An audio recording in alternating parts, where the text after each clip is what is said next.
तो आज मैं आपको एक अनोखी रहस्यमय कहानी सुनाऊंगा। अगर आप चैनल पर नए हैं तो अभी सब्सक्राइब कर ले तथा कहानी पूरा देखें। अंत में एक अनोखा रहस्य छुपा है। धन्यवाद। तो सुनिए।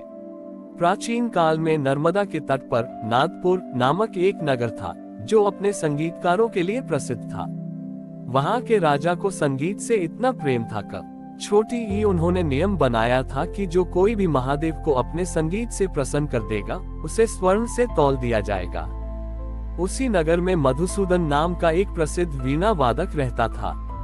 मधुसूदन की वीणा में ऐसी मिठास थी कि उसे सुनने के लिए पशु पक्षी भी रुक जाते थे। उसे अपनी कला पर बहुत अभिमान था। दूसरी ओर नगर के बाहर एक छोटी सी गुफा में विशुद्ध नाम का एक साधु रहता था। विशुद्ध को कोई वाद्य यंत्र बजाना नहीं आता था और न ही उसका स्वर मधुर था। वो बस महादेव के नाम का जाप करता था, लेकिन उसका जाप इतना धीमा होता था कि केवल वही उसे सुन सकता था। शिवरात्रि का उत्सव आया। मधुसूदन ने अपनी स्वर्ण की वीणा तैयार की और राजदरबार में महादेव की स्तुति गाने लगा। उसने राग रागनियों का ऐसा जाल बुना कि राजा और प्रजा मंत्रमुग्ध हो गए। मधुसूदन को विश्वास था कि आज महादेव स्वयं प्रकट होकर उसकी वीणा की प्रशंसा करेंगे। तभी राजा ने घोषणा की, मधुसूदन, तुम्हारा संगीत अद्भुत है, लेकिन क्या यह महादेव के हृदय तक पहुंचा है? इसका प्रमाण तभी मिलेगा जब मंदिर का भारी पाषाण द्वार अपने आप खुल जाएगा। मधुसूदन ने पूरी शक्ति लगाकर सबसे कठिन राग छेड़ा, पर मंदिर का द्वार टस से मस नहीं हुआ। मधुसूदन थक कर गिर पड़ा। तभी भीड़ में से साधु विशुद्ध आगे आया। उसके पास न वीणा थी न कोई साज। वह मंदिर के बंद द्वार के सामने जाकर चुपचाप बैठ गया। उसने अपनी आंखें बंद की और पूरी तरह मौन हो गया। लोग हंसने लगे। जब मधुसूदन का संगीत काम नहीं आया तो यह मौन साधु क्या करेगा? उद्धरण चिन्ह। काफी समय बीत गया। न कोई शब्द सुनाई दिया न कोई धुन, लेकिन धीरे धीरे मंदिर के आसपास का वातावरण बदलने लगा। हवा में एक अलौकिक कंपन महसूस होने लगा। अचानक मंदिर के भीतर से डमरू की हल्की गूंज सुनाई देने लगी और देखते ही देखते वह विशाल पाषाण द्वार बिना किसी आवाज के अपने आप खुल गया। भीतर साक्षात महादेव ध्यान की मुद्रा में थे। उनके मस्तक से गंगा की धारा बह रही थी।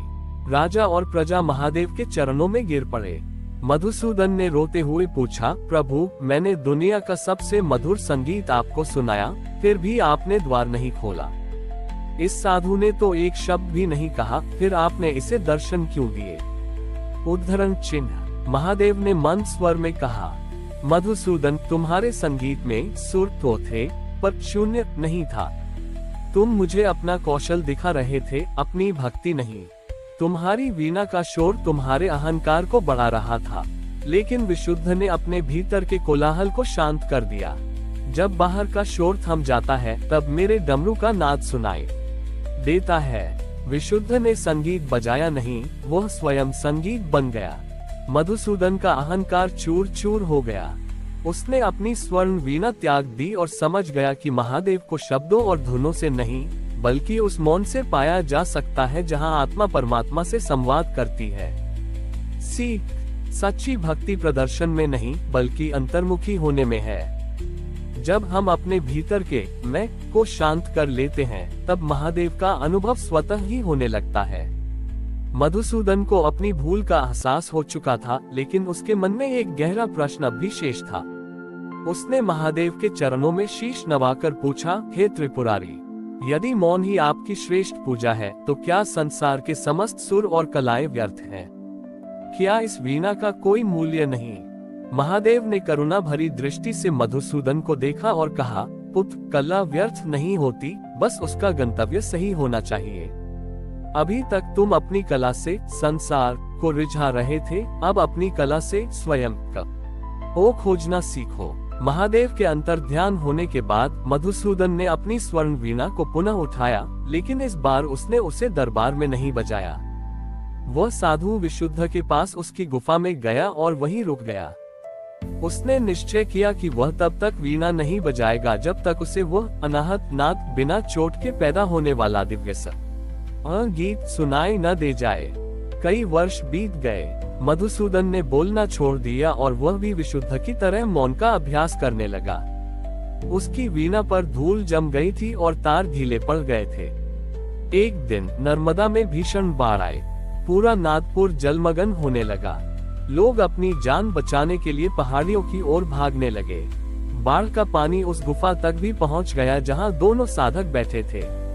विशुद्ध ने अपनी आंखें खोली और मधुसूदन की ओर इशारा किया। मधुसूदन ने अपनी धूल भरी वीणा उठाई। उसके हाथ कांप रहे थे पर उसका मन स्थिर था। जैसे ही उसने पहला तार छेड़ा, उससे कोई राग नहीं निकला, बल्कि ओम की एक ऐसी गंभीर ध्वनि निकली जो बाढ़ के शोर से भी तेज थी। अद्भुत चमत्कार हुआ। उस संगीत की तरंगों से नर्मदा का बढ़ता हुआ पानी शांत होने लगा। लहरें मधुसूदन की वीणा की लय पर नृत्य करने लगी और धीरे धीरे पीछे हटने लगी। मधुसूदन को अब ये चिंता नहीं थी कि कोई उसे सुन रहा है या नहीं, वह तो बस उस जलधारा और हवा के झोंकों के साथ लयबद्ध था। जब बाढ़ शांत हुई तो राजा और नगरवासी वहां पहुंचे। उन्होंने देखा कि मधुसूदन की वीणा के तार अब सोने के नहीं, बल्कि प्रकाश की किरणों के बने हुए थे। वह अब केवल एक वीणा वादक नहीं था, वह स्वयं नाद ब्रह्म का हिस्सा बन गया था।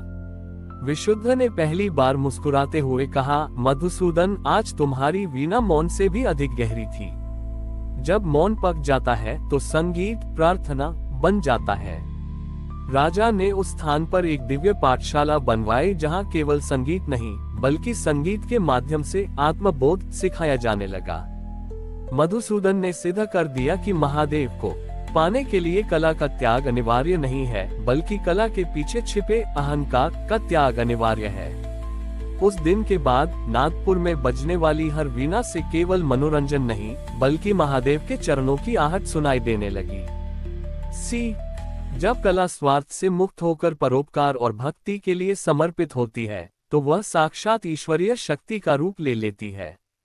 हमारी और भी आध्यात्मिक एवं अनोखी कहानियां देखने के लिए हमारे चैनल पर जाएं तथा धार्मिक एवं पौराणिक अनोखी कहानियां हमारे चैनल पर है। कृपया जाके देखें तथा हमारे चैनल को सब्सक्राइब करके रखें और वीडियो लाइक जरूर करें। धन्यवाद।